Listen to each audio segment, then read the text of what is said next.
You're listening to the Men After God podcast, the show dedicated to empowering men to navigate life's challenges through the lens of faith. In this episode, we'll tackle real-world issues that matter, from leadership and personal growth to marriage, fatherhood, and balancing career and family. Join us as we explore insightful conversations and practical advice to help you thrive as a man after God's own heart. Hey guys, welcome back to another episode of the Men After God podcast. Today we are continuing our series in the seasons out of Ecclesiastes, and today is one Luke and I were literally just talking about how this one's close to home. So is next week's, and really it's going to be great. As today we look into when to speak and when to remain silent. Luke's got a funny story I hope he'll share right now about a situation many of us could find ourselves in when we should be silent, but yet we speak. Let me first of all preface this and say I shouldn't be saying this, and so it'll be lesson number one for today, because I just found out that my wife is listening to these podcasts, and it's not a bad thing. It is a thing. And so, Monica, if you're listening, this is for you. I know you're not going to hear this for several months, but I will hear about this because I've spoken. If you're Oh my goodness. Let's just say this. For those of you that are married, there has been a time in your marriage, most likely, that your wife has asked how something looks on her. And she'll say it a specific way. And this is not something that Monica does, but it is something that Alicia did quite often. Does this outfit, does this dress, does this whatever make me look fat? And I just want to say there is a time to speak, and there is a time to plead the fifth. And by the way, it doesn't matter whether she looks fat in it or not. That's not the point of this, because when I see my wife, all I see is just beauty and just yes. She's gorgeous to me, right? Yes. But she sees what she sees, and she's listening for what she wants to hear. And so I just want to say this: there's a time to speak, and there's a time to turn up the music and not speak. And so I just want to throw that out there as we go into this today. Wisdom. Have you ever had those man ears that, wait, what? Huh? I'm sorry, I didn't hear you. Yeah, that's the time. So so where did this come from? Why are we even bringing that up? Well, for those that are listening, you're not watching on YouTube, Luke has a mark under his eye. And before we hit record on this, I was about to hit record, and I happened to see it. Like, dude, what happened? And he told me, well, Monica hit him. And so, that's no, I'm kidding. That didn't happen. But that was kind of our joke back and forth. We thought you all might enjoy that. Very much sarcastic, because I know that when Monica hears it, she's like, you said what? No, I just want to say I'm wearing sunglasses for other reasons. No, I'm not really wearing sunglasses, but apparently sometimes you just need to read the room and not talk. And that's just anyway. And that's what you have to learn. But hey, can I tell you something? I got married at 19 years old. I was dating Sarah for 2 years prior to that. And high school Dustin, well, he didn't shut up, and he just said things. So I'll never forget when Sarah first asked me, does this make me look fat? And it was a dress or a shirt or something. And we were at her house, and she had it on, and she asked me that question. And I decided then it would be good to ensure that our relationship was built upon honesty and trust. And I decided to let her know how I felt about how that particular article of clothing looked on her. I told her it didn't make her look good. And she just kind of dropped her jaws, like, wait, what? Hang on, you're supposed to tell me it looks fine. Like, if I tell you it looks fine and it looks awful on you, I'm allowing you to go out in something that looks terrible. Why would you want me to do that? She has since returned the favor. I like to dress nice. I enjoy wearing nice clothes. I don't always have like the greatest sense of style, but every now and then I can color coordinate and put something together. But when I would do this at like a Kohl's or a place we were shopping, and I would come out of the dressing room and say, hey, what do you think about this? She'd look me dead in the eye and let me know, you look gay. Thanks, babe. Love you. Appreciate that.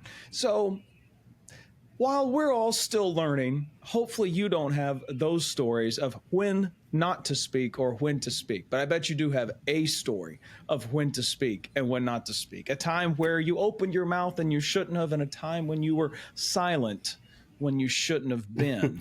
Yeah. Luke, one of the reasons I had to look over this, so even beforehand, because I said it's close to home. And Luke wants us to be more extemporaneous in our conversations because typically we'll talk through all this, but now we just get to do it live and here with you. Extemporaneous is such a big word. I just want it to be really, really authentic. There's a better word than I don't even know what extemporaneous means. That's homeschooled, man. Give me a break. Yeah, that was homeschooled. That's great.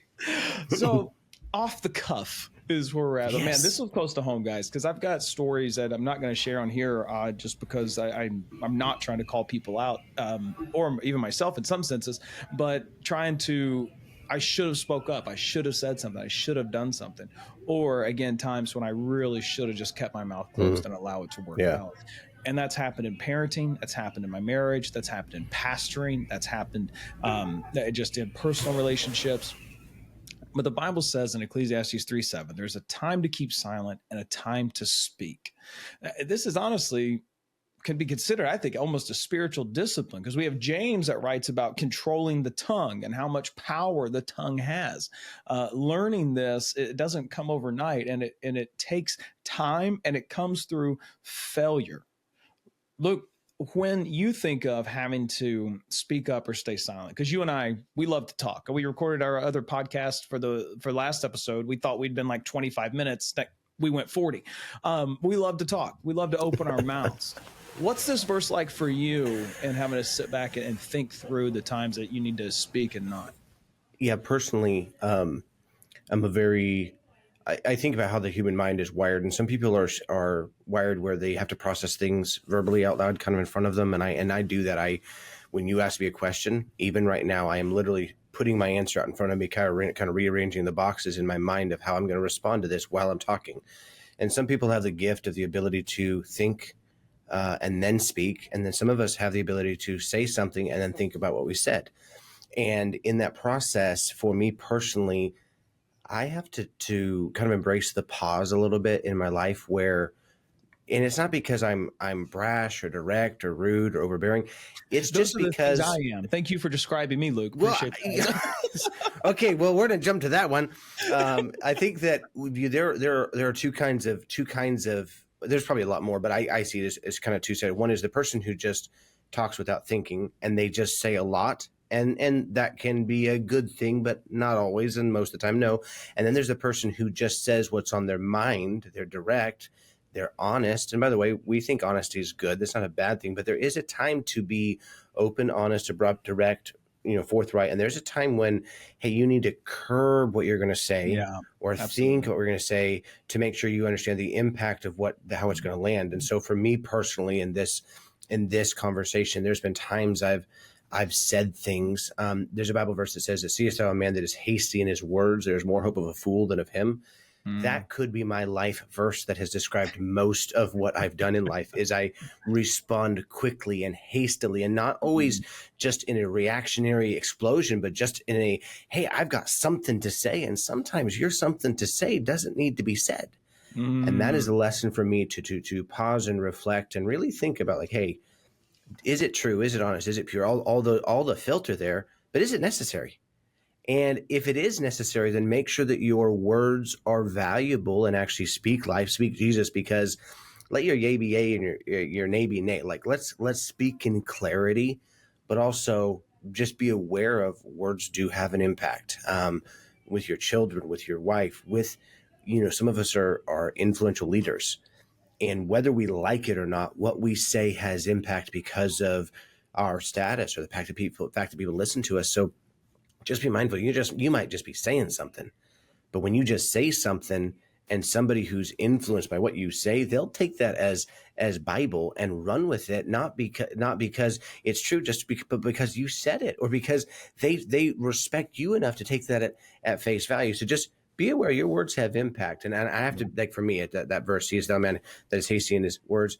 I got a story about that. I don't know if I have time today, but I had learned as a teenager the impact of just being stupid, of when to talk and when to not talk. And I'm still learning that. Just want to clarify. It's a lesson I haven't finished learning, but it's something that as a teenager, I was like, whoa, words have impact. You better sit down and shut up and learn when to speak and when not to speak. I think what your statement there about just because you have something to say doesn't mean you need to say it. It doesn't need to be said. I think that is probably what drives me to the reserved thought more than the thinking out loud. And to use my big word again, the extemporaneous conversation, it puts me in an uncomfortable position because I've not thought through, okay, what am I going to say? How am I going to say this? How's it going to hit? Because I do have to watch that. And I think that's so important for leaders, for men in your home, with your wives, or with your children. There's got to be some consideration. I was just seeing on Instagram earlier today, there was a post about communicating with your spouse and things. And guys, we all need to communicate better, I'm sure, with our spouse. One of the things was talk about looking for connection, right? And instead of saying, you're not connected to me, we're disconnected, but making the statement, hey, I miss being connected with you. Instead of looking at your spouse saying, hey, you're always on your phone, you're always shopping on there, you're always scrolling, how about say, hey, could we have 10 free minutes of screen time and just sit with me and you? You're saying the same thing, or you're accomplishing the same thing, but you're saying it in two different ways. And that's important to know that there is more than one way to say something. And you should try to find the way that's going to be communicated most effectively, not to communicate exactly what you're saying, but to accomplish what you're saying. And here's the hard part for me, and this is why I love Luke, and he helps me with this, but how to help someone not feel completely defeated or like you're being, what's the word? Well, you're not causing them to be, and you're not causing them to be defensive. Like there's a way to... No, you're not attacking. It's a great way, because if you can, in your process of communication, mind your words to create a place where there is the value, the connection, the ability to have a conversation. Because so many times I've been in situations where someone will say something, and what they say might be true, but what they did to me is I'm gonna shut down. And when we're trying to build people up and add value, and we talked about this in our last podcast about there's a time to tear down, there's a time to build. In your words, there's a time to tear down and there's a time to build. There are times when I'm disciplining my kids where there is a process of, no, we need to have an abrupt conversation. But I will say most of the time, there's a better way to do it in the process of, if the goal is to build, then there's a process of creating that foundation that isn't just destroy them and then rebuild. It is a process of a loving process. So there's a lot there, obviously, in relationships and how speaking the right way makes all the difference. It's not what you say, it's how you say it. And sometimes it's whether you say it at all. Like there's just things there are hills you probably don't want to die on. And we all laugh about like the jokes, and obviously the intro of the podcast a little like, the husband and wife scenario. I just know that there's a process here of wisdom. And I will say this, most of the time when I'm not speaking, what does that allow me to do? It allows me to listen to two things: what is being said and what is not being said. Both of those matter. And in any relationship, employee relationship, work relationship, past relationship, husband-wife relationship, father-children relationship, whatever it is, there are things that are not being said that if you shut up, there's a chance you'll hear it. Yeah. And therein lies the seasonality of this. And that's where the power of silence comes in, because most of the time when we're responding or coming across in a way that is not going to be well received, we're not seasoning our words with grace. A lot of times it's because we feel attacked, or there's something negative coming at us like that. But we've got great examples in Scripture of when people were silent. The greatest one is Jesus in front of Pilate. If there was ever a time for someone to speak up and defend themselves, Jesus in front of Pilate, when they want him crucified and to release the murderer Barabbas. I know, hey, I haven't done anything. Why am I here? What are y'all doing? But he didn't say a word. You got Job's friends at first were silent with him. And then the psalmist writes, I will guard my mouth with a muzzle. Silence is not passivity; it's strength under control. Anyone, I had a young man on a flag football team that I'm coaching, and first game, the other teams got a young man, and I say young man, he's like 8 to 10 years old, somewhere's in there, 4th or 5th grade, and he's good, and he's arrogant. And so he runs, something happens. I don't remember what happened beforehand. I just know what I saw. And what I saw was him jawing at the mouth at my player. And my player's bucking up to him and starts to open his mouth. And I grab him and I say, no, you don't do it on my field. Get off my field. I pulled him from the field. I put someone else in, and I had a conversation with him for a moment. And part of what I told him, I said, anybody can run their mouth. Anybody. I don't care who you are. Anybody can run their mouth. But it takes a man to close his mouth and let the scoreboard speak for him. It takes a man to be able to pause, to be able to stop. Now, I will say, as someone diagnosed with ADHD, I have learned that the ADHD mind has about, if you can't see me on the screen, a very small amount of space between stimuli and response. Mm-hmm. But it's still there. You have to find it. And you've got to do a lot of work internally to be able to handle that and potentially be medicated for it. But that's between you and a doctor. Yeah. But what's important is to know that you don't always have to respond. You don't always have to say something when you've been betrayed or when someone's talking about you behind your back. You don't have to say anything. Yeah. The truth will come out. It may take time, but eventually what's true will be known by not just you, but by everyone. Yeah. And you don't have to be the one that says it because it will come out. Yeah, let me talk on that real quick. Yeah. And I think sometimes we think that in our life, like we deserve to have the truth and we have the right to defend ourselves. And I know you do, but I want to just say this, God's going to fight some battles for you. And I want to just take this back to surrender. There are things that are not, the truth is not going to come out.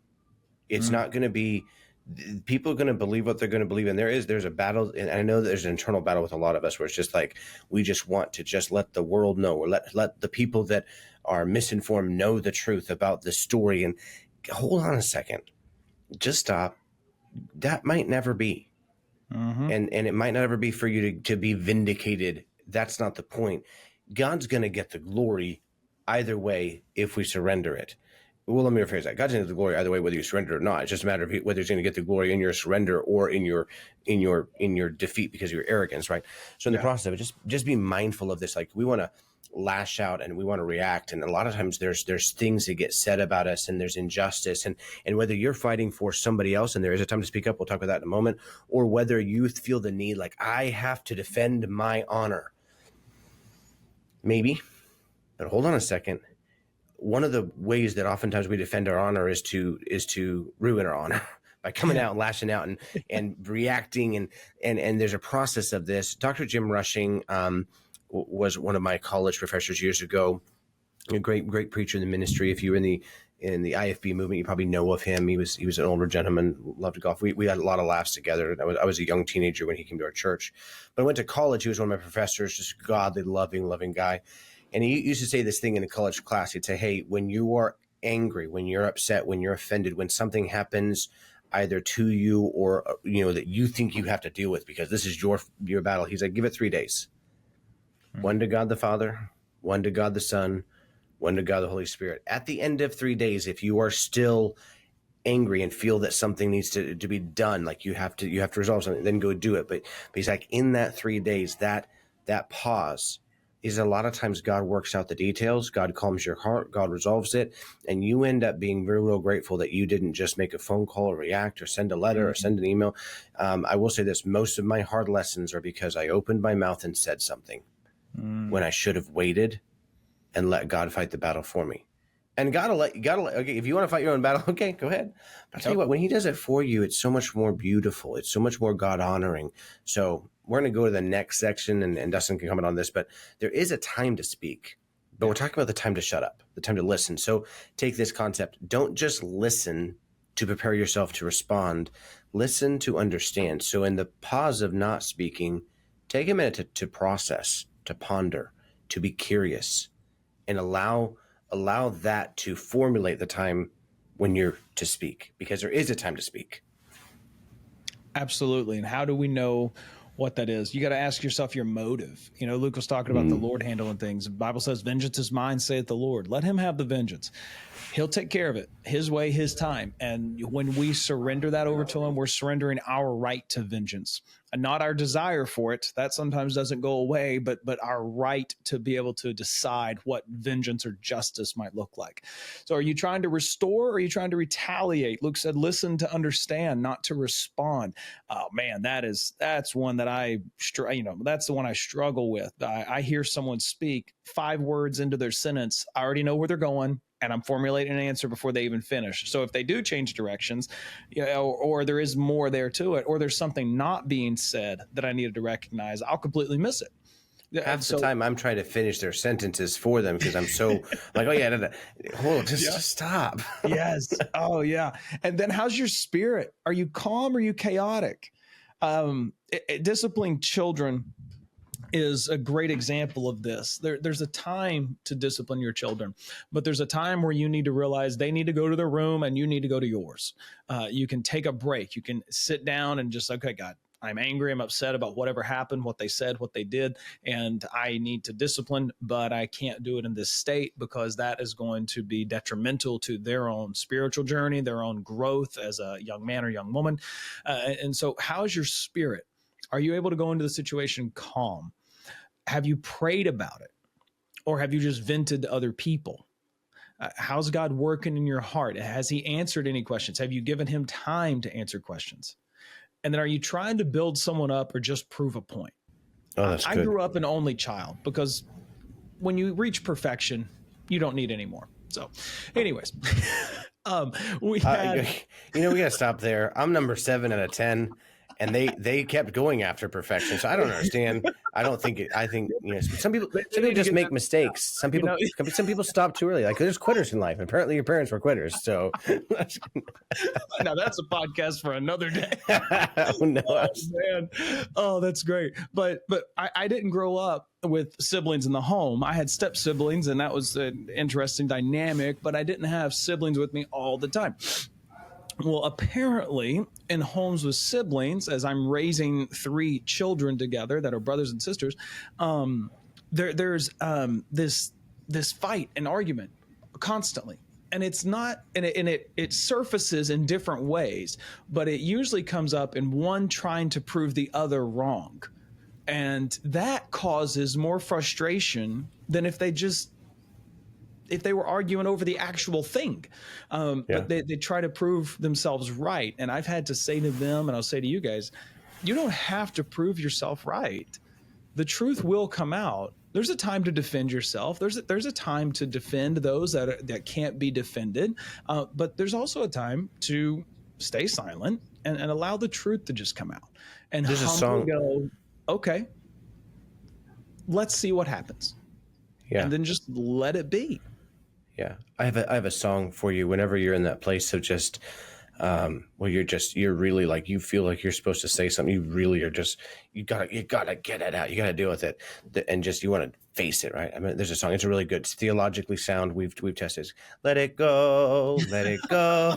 Like most of you guys know that one. Just saying, if you've got young kids, you should know that one. But there's a time to let it go, and you need to ask the Holy Spirit to guide you. Say, okay, is there a time when I'm supposed to say something, or is this something that I'm supposed to just give to God? And it takes some spiritual discretion. It takes some spiritual discipline, but congratulations. God trusted you with the opportunity for you to shut up.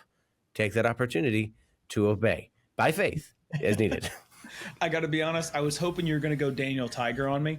And man, yeah, it's much less popular. It's much less known than Let It Go for sure. And I don't know if I fully remember, but I do remember sitting there with my kids and just talking about if you're angry and I can't remember, but something like count to 4 and you're like 1, 2, 3, 4. And for those that can't see me, I'm taking my hand and going down 1 level each time to show that you're cooling down or whatever. And I just remember watching that. And then one of my kids got angry after we'd seen the episode. And I looked at him and go, hey, and I start singing the song to them. And they got more angry. And then I was talking to my wife one time and she got upset. So I sung the song to her.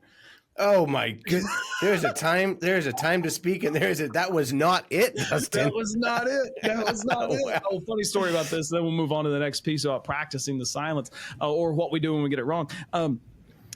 So when Sarah gets angry, now this is guys, this is And my daughter's just like her. It's so funny. When they get angry, I don't think they're really angry. So I like to look at them and with my loving husband eyes or the eyes of a father with my daughter, I look at my wife, I gaze into her beautiful eyes and I make sure to express to her how I think she really feels. I want to label it. I need to ask her. And so if you're not watching this on YouTube, you're listening to the podcast, you've got to go, you got to find this, timestamp it, go find it because you got to see my face here. And I just look at him and I go, "Are you mad? Oh, look how mad you are. You're so mad." And can I tell you what's hilarious?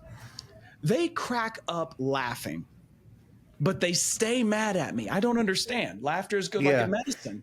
And they smile, but they stay angry at me. I don't know why.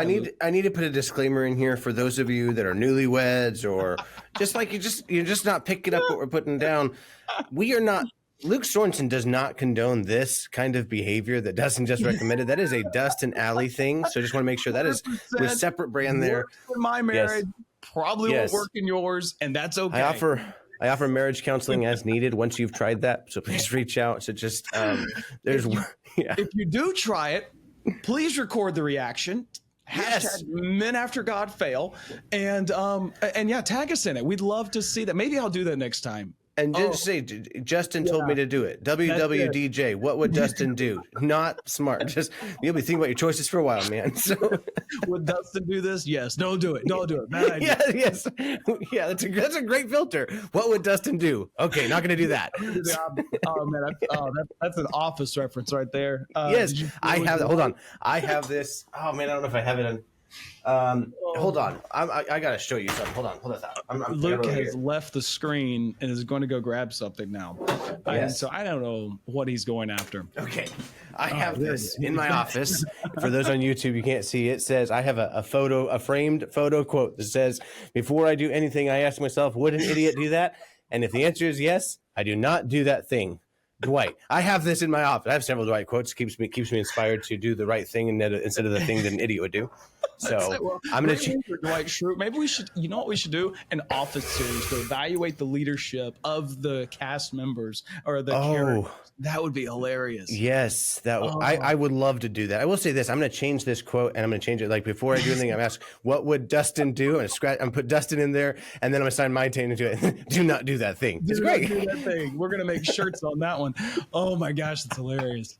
Yes. This is what happens when we have our extemporaneous conversations, guys. Yes. Oh man. You're welcome. You're welcome. Everyone. I just want to say you're welcome. You're welcome. That's another You're song, welcome. So. Let it go and you're welcome. So what do you do when you don't let it go and you open your mouth and you say something that Dustin would say? You spoke up, you got angry, you were hurt with your spouse or your kids or anyone around you, and you failed at staying silent. Or you stayed silent when you should have spoke up. What do you do? This one's simple. It's hard, but it's simple. You confess. Hey, I was wrong. I should not have said that. Please forgive me. See, that's biblical leadership. That's manhood. That's setting an example for your kids. Growing up, I grew up in a house with yellers, people that would speak very loudly. Fighting, arguing, conflict was normal. And I don't remember ever getting apologized to for it. And, I'm not like bitter or anything about it. It just is what it is. But I've made sure that anytime I've raised my voice with my kids, especially unwarranted or anything, and it was a me thing, I go to them like, "Hey, I shouldn't talk to you that way. That's on me. You got to forgive me. Will you forgive me for that?" We own it. Same thing with my spouse. Hey, I spoke too quickly. I didn't mean what I said. I'm sorry. And that's how we move forward from the mistakes you're going to make. Again, I make the joke about, "Oh, you're so mad." And now I'm married 18 years. We've got plenty of little quirks that we can get away with that the newlywed probably couldn't. But guys, there's times where you're going to say the wrong thing. Own it. But how do you practice silence? How do you go to be able to process?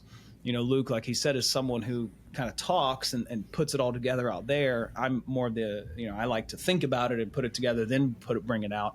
But what about for you? What are some things that work for you?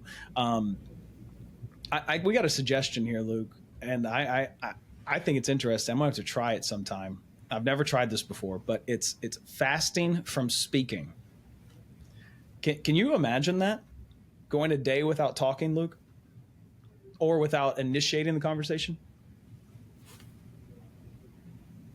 Oh, here he is fasting without speaking right now. Yes, thank you. That was bad. You recognize that. It just took 10 seconds. I had to make sure, like, is he frozen? Yeah, no. I haven't. Well, no, not intentionally, because I think fasting, the intention of going without for the purpose of prayer and sacrificing, not talking, would be an act of sacrifice for me. Like, it really would. Yeah. And I know this is serious, but I'm going to give you this. I think I heard the story a while ago about a guy that he was going into. He took a vow of silence for 3 years, and he had the opportunity for the 3 years. He could say 2 words a year. So after the first year, he comes out and he says, there's 2 words. He's like, bad food. I was like, okay. He goes another year. He comes up, he can say his 2 words. He comes up to the front. He says 2 words. He's like, hard bed. And the third year, the guy comes up and it's the final year, and he says, I quit. And the head of the monastery is like, well, it's about time. The only thing you've been doing since you got here is complaining, right? So in the process of it, I think that there is a time when you need to stop and really take, like, if you want to take a fasting from talking, you need to set some timers, some reminders, get in a place. I recommend not being around people. That'd be the best way for me to talk, other than I talk to myself. So, but use it for the purpose of, like, why am I fasting? Well, if I'm giving up something like talking, which would be a sacrifice for me, I need to be using that time when I would be talking to be communicating in prayer to the Lord in the process. So can you do it? Should you do it? Definitely something I've never heard of in a fasting process. But if you're going to do it for the glory of God, not for the glory of the fact that you're disciplined enough to keep quiet, because you probably aren't if you're like me. Anyway. Right. So, and and you can do it in such a way where you're not initiating, you're just responding to conversation. Mm-hmm. So it's, it is a little different than to do completely a vow of silence. Although if you want to go that far, go for it. Another thing to do, especially in what Luke was talking about, that 3-day stint between, what happened and you wanting to respond, or just even overnight, journaling. Write down what you say. Getting my thoughts out of my head help me process them so much better. It also gets them out of my head, so now they're somewhere else, and I don't have to continue mulling over them. I don't have to keep processing. I've processed, I've put it down, and then I can pray over, is this what I need to say, or is this what I need to do? And which leads us to the last one, just practicing spirit-led speech. And that's sprinkling your truth with grace and ensuring that, you're communicating well to the ones that are around you. Yeah. I'd say this. I think that, if we go to James, we see in the book of James talks about the power of the tongue. We referenced it earlier. And I really think that you need to understand. So there's, like we talk about, when you mess up, what do you do with it? Confess it, apologize, change your behavior, do better. I mean, just do better. In the process of it, understand that if words cause damage, then appropriate words can cause healing. And as we take this, it's not my story, but I was there. And so I share this. And Alicia's dad is Brother Greg Adams, and many of you know him, ministry in the Northwest for years. He's pastor in Fossil, Oregon. I respect him greatly. And I've watched him through the years in many interactions. He was my youth pastor for a lot of years, but he's my kid's grandpa. He's Papa, right? And so he was at our place a couple years ago, and right after Alicia passed away, he was with us for a couple of weeks. They were just kind of loving on us for a bit. And he was doing a bunch of work around the rental house that we're in. And in the process of it, he's always helping the kids, and he loves the kids, and there's a lot of time with them, and he's always helping them get to do things and go do hard things. And he's really a great grandpa, great Papa, right? And in the process of it, he'd been working another house all day, and the kids came home, and he got on them because it looked like someone had taken a crayon and walked around the house and put a bunch of white marks on our floor. And he had done a bunch of work the other day. So it was just, and so he got on the kids and it's like, hey, you guys, be careful, put your crayons away. He really was not mean, but he was disciplining them, right? A little while later, I come around the corner and he's got all 3 of my boys lined up. He's like, hey, boys, I got on your case earlier and really came down hard on you about that crayon thing. He's like, but I got to confess to you, it wasn't you guys. He had been doing sheetrock and had gotten a piece of sheetrock in his shoe, and he'd been walking around. It was him leaving the mark. And I'm not picking on him when I say this. This is something where he had all 3 boys in front of me. He's like, I just want to apologize and say, I am sorry. I was wrong. Would you please forgive me? That was not fair of me to come down on you for something that you didn't do. Your crayons were put away. And it was something where for me to see it modeled in the, hey, sometimes you're going to come down too hard on people and you're going to say something that's out of line. It's going to happen. It's going to happen probably today, but it's going to happen, right? Yeah. In the process of it, take the moment to that if your words are going to cause damage or cause conflict or whatever it is, then walk that back and be the one to let the words cause healing. Because the power of the tongue is impactful. So if your words are going to cause disruption, harm, whatever, be aware that your words can cause healing and build up. And this is the opportunity in the stimulus between, right? What has happened and what am I going to do about it? If I've messed up, I need to fess up. And if I can bring healing and rebuild and speak Jesus, I need to be the one. I need to be the one to do that. And that's our privilege in communication. Absolutely, man. I love that. So guys, listen, as we go out from this, don't go away from this and be the guy who just bites his tongue all the time. You never lead, you never speak up, you never say anything. But don't be the other side of the other ditch on the other side of the road there of the guy who dominates the room. You're always expressing your opinion. You've got to say what you have to say because you want to say it. Because both are just taxing on the people that are around you in different ways. Seek to be the guy who listens first, prays often, and then speaks truth when it's time. And it's a journey we're all on. I'm thankful for men that are older than me that have talked about how they still struggle with this. This is not something you're going to master overnight. It's not something you'll have mastered all the time. We all fail. We all don't have the Instagram highlight reel of a life every second of every day. And that's okay, guys. What's important is doing what Luke closed up with there, being able to go back and acknowledge what you've done and move forward with that. So, yeah. In your show notes, we're going to be tagging Let It Go and Daniel Tiger. No, just kidding. We're not really going to do that, but they're great resources for you. So. Got to find those episodes. That's it. Guys, listen, this has been a great conversation today. I hope you've enjoyed it. Don't forget, make sure to share this with a friend it might be impactful for, and find us online, www.menaftergod.net, facebook.com/menaftergod podcast. We'd love to connect with you on there and hear how this show is being a blessing to you. We will talk to you next time. Have a great day. Thank you for joining us on this episode of the Men After God podcast. We hope today's discussion has encouraged and equipped you on your journey. We'd love to hear from you. If you have questions, comments, or would like to partner with us, please reach out at support@menaftergod.net. Stay connected with our community by liking our Facebook page at facebook.com/menaftergodpodcast. For deeper engagement, join our group at facebook.com/groups/menaftergod and connect with other men pursuing God's heart. If you found value in this episode, please subscribe and leave a review. Your feedback helps us reach more men striving to live faithfully. Until next time, stay strong in the faith and continue pursuing after God.